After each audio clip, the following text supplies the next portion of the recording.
सर्वप्रथम मी इथे जमलेल्या सर्व कार्यकर्त्यांचं स्वागत करते की जे माझे पती आहेत त्यांच्यासोबत तुम्ही आमच्यासोबत सगळ्यांसोबत तुम्ही आमच्यासोबत राहिलात याबद्दल मी तुमचं स्वागत करते। आणि मला इथे काही प्रश्न मांडायचे आहेत की जे काही या संजय साबळे यांचे जे 2 आई वडील आहेत वृद्ध आणि माझी 4 महिन्याची मुलगी आणि आम्ही हे जो काही छोटासा कुटुंब आहे यांची जबाबदारी घेणार कोण? तुम्ही जर खोटे गुन्हे दाखल करत असाल आणि काय तर खंडणीचा गुन्हा 1 लाखाचा, अरे 1 कोटी त्यांनी जे PhD धारकांना मिळवून दिले हे संजय साबळे 1 लाखाच्या गुन्ह्यामध्ये का तुम्ही खोटा आरोप करताय? हे समाजाला सुद्धा आणि जे काही शिकले सवरले आहेत त्यांना सुद्धा वाचून पटणार नाही। ही हास्यास्पद गोष्ट तुम्ही या ठिकाणी नोंदून घेतली त्यांचाही मी जाहीर निषेध करते। आणि मला इथे बोलायचं आहे का जे काही इथे घडतंय आणि ज्यांनी ती पोस्ट लिहिली त्या पोस्टमध्ये तुम्ही सुद्धा वाचलं तर या पोस्टमध्ये कोणतीही गोष्ट खोटी नाही आणि या सगळ्यामध्ये माझा त्यांच्याकडे 100% पाठिंबा आहे आणि आम्ही शेवटपर्यंत लढत राहू। या 8 दिवसामध्ये जर तुम्ही यावरती सगळं काही स्पष्टीकरण दिलं नाही किंवा पुरावे सादर केले नाही तर आम्ही सहकुटुंब या पोलीस स्टेशनच्या समोर बसणार आहोत।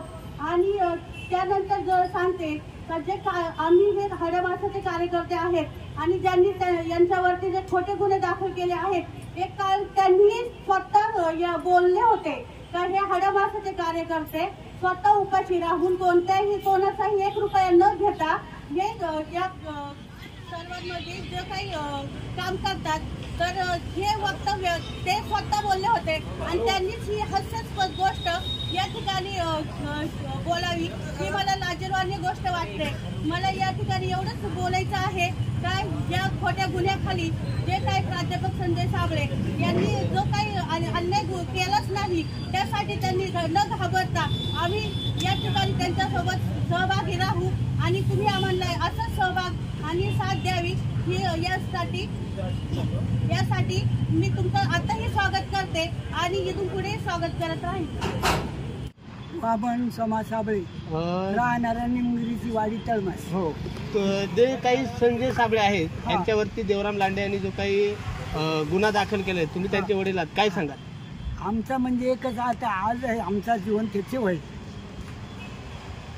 पुढे बोल आणि आम्हाला आज रडायला येते कारण हा दाखवा आमच्यापर्यंत आलेला नव्हता तरी त्यांनी याच्यावर गुन्हा दाखल केला। याच्यावर काही तोडा त्याच्यावर विचार करावा आणि निर्बंधन घालून आमचा मुलगा सुखसुखी राहावा हाच आमचं म्हणणं आमचा पालनवाला आहे। तुम्हाला काय वाटतं हा गुन्हा खरा आहे की खोटा आहे? हा खोटा आहे। त्याच्यासाठी काहीतरी आपला याच्यावर तुम्ही लोकांनी विचार करावा